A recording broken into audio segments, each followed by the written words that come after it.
We can put an egg in one, put some vegetables in another one, and we can put some coffee in another one. You can have 3 different responses to boiling water. Can I teach? Teach it. If you put a hot water, if you put an egg in a boiling hot water, you're going to have a hard-boiled egg. Yes. When you put the vegetables into that boiling hot water, they're going to soften up. They're going to be mushy. If you put coffee in the boiling hot water, it's going to flavor the house. Sometimes y'all got to pass it to study and teach. But y'all don't know, when I be teaching, it's a lot of stuff that I got to go through to learn this stuff. I got to go through a lot of stuff when I'm teaching this. Satan be coming at me so because I be trying to get a point. When I be getting this stuff, that's why I be wanting the house clear, because God is giving me revelation. Yes. Y'all see the 3 objects that you put in hot water, right? Yes. Are y'all with me? Yes. You get some people in hot water, they get hard and bitter. Yes. Yes. Yes. They become hateful. They become low down. They become revengeful. They become connivers. It's like they become evil and hardcore. Want to keep back in, we're going to ride on them. But you take others in hot water, they become soft. They become softer. They crawl up in a corner somewhere. They stop coming to church. They don't want to be bothered anymore. They start singing the blues. But you can put some other folks in hot water, they will flavor the house. They start testifying about what God is, how God healed them of cancer. Come on. How people talked about it and called them out. How my best friend turned their back. They testify how they made it, how they not bitter, but they better. They say, I woke up this morning with my mind stayed on Jesus. Yes, God. Ain't nobody do me like Jesus. Why? Because he's my friend. They'll flavor the house. They'll start testifying. They say, I believe I testify. Why I got a chance. Are y'all listening to me? God selects certain people he can trust with trouble. He can't trust everybody with trouble. Some of you, if you go through what your friend went through, you'll give up. Come on. You'll have a nervous breakdown. You've took a gum and blew your brains out. But others can go through troubles and they will say, though you slay me, yet will I trust in you. I'm going to do part 2 on Wednesday. But Shauna, I got to tell that story. It was a man. I like that. It was a man, Shauna. Stay right there, Doc. You with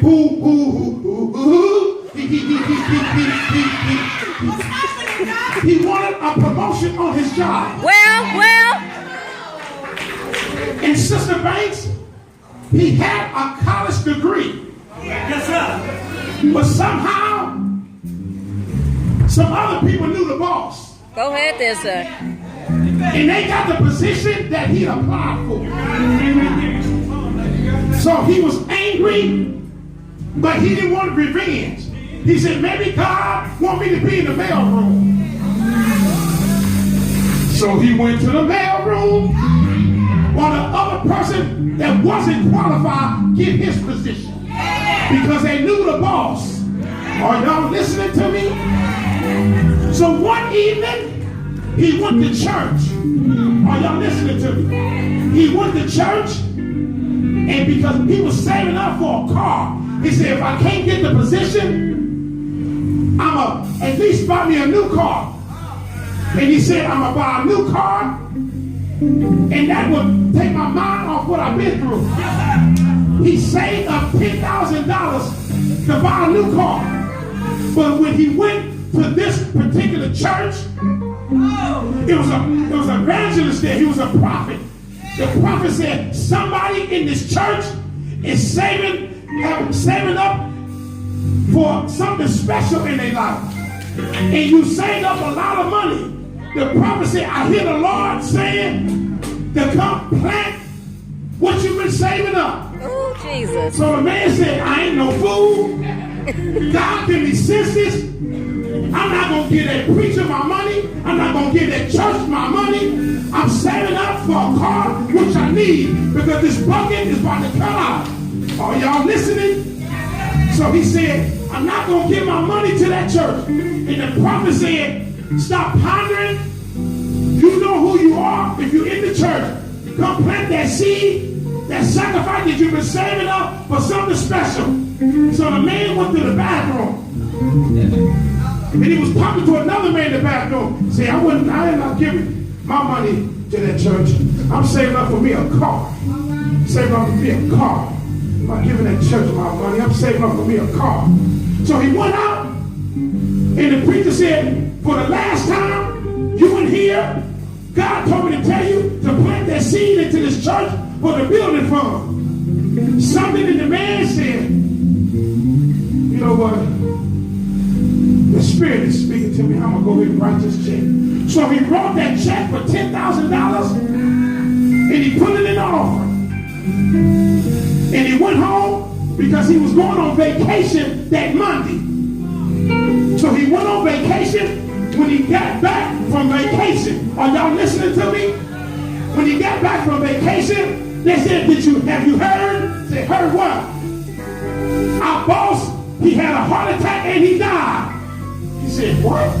He said, your boss died of a heart attack. He was sad. He was a little happy, but he still was sad because he didn't want his boss to die. So he said, the funeral would be this Saturday coming up. So he said, what I'm going to do, I'm going to go to the funeral, but my car won't make it to the cemetery. So he said, I'll go to the funeral, but I'm not going to go to the cemetery. So Saturday came, he went to the funeral, Sister Banks, and when they got ready to view the body, he said, you know what? I'm not going to be like that. I'm going to go ahead and drive to the cemetery. So what he did, he said, I know my car probably going to cut off a couple of times because of the raggedy car and leak water. He said, I'm going to jump up before everybody, and what I'm going to do, I'm going to get a head start and beat them at the cemetery. So when they get to the cemetery, I'll already be there. So he jumped in his car, and it barely started, and he was on his way trying to get to the cemetery. And lo and behold, his car cut off. And it wouldn't start. So he pulled over in the red, but he pulled over in front of a dealership. Are y'all listening to me? Come on! So what happened? A man ran out the dealership. He said, can I help you push your car? He said, well, just help me push it over here, and I'll call a tow truck to come get the car, because it won't start. So the man helped him push the car. He said, don't push so fast. I want to go into this car lot. He said, no, go ahead and pull onto the car lot. He said, no, I don't really want to pull onto the car lot. He said, no, go ahead. So the man pushed him into the car lot. So he said, could you come in? He said, no. Last week, I had the money to buy a car.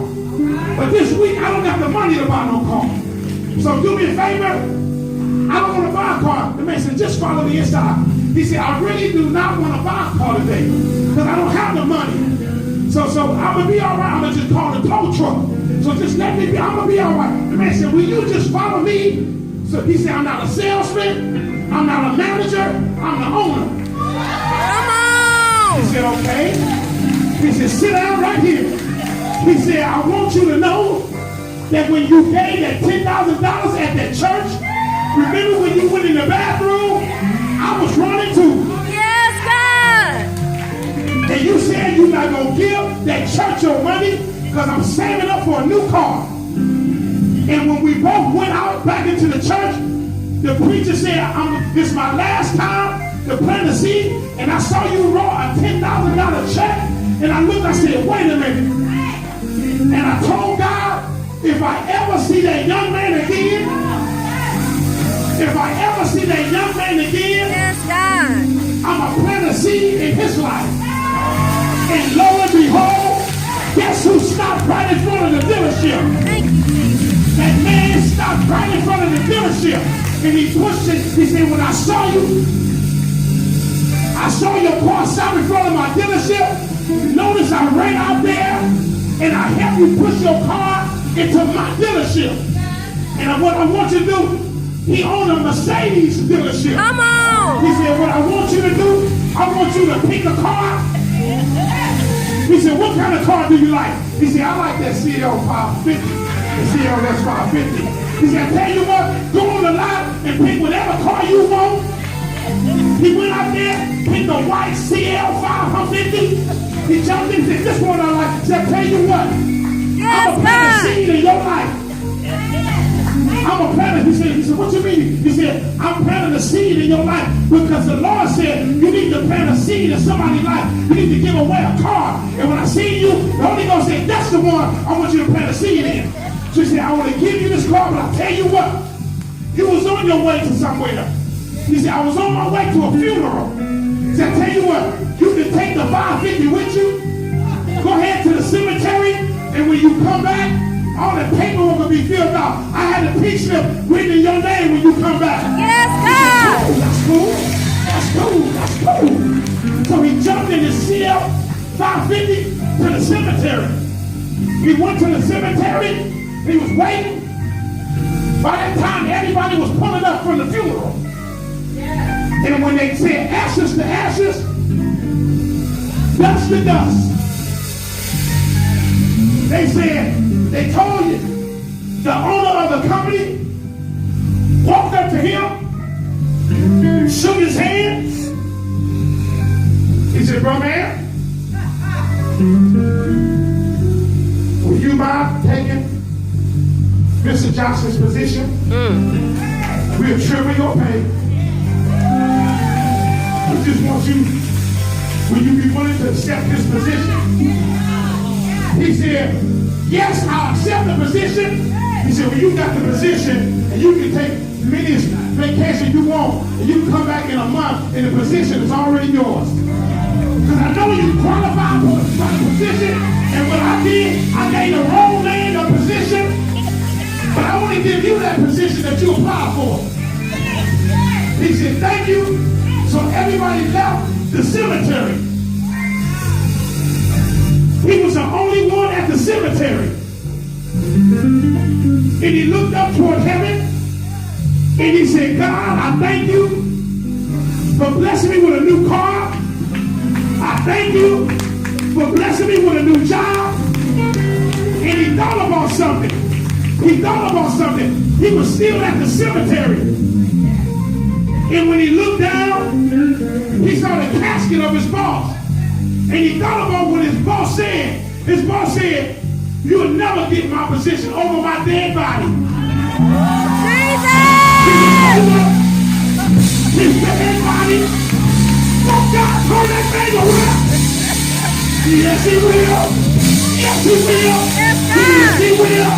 Yes, he will. Look at your neighbor and say, God is turning around. He'll turn it around. He'll turn it around. He'll turn it around. So he turn it around. Give your neighbor a high five. Say, turn it around. Stand to your feet.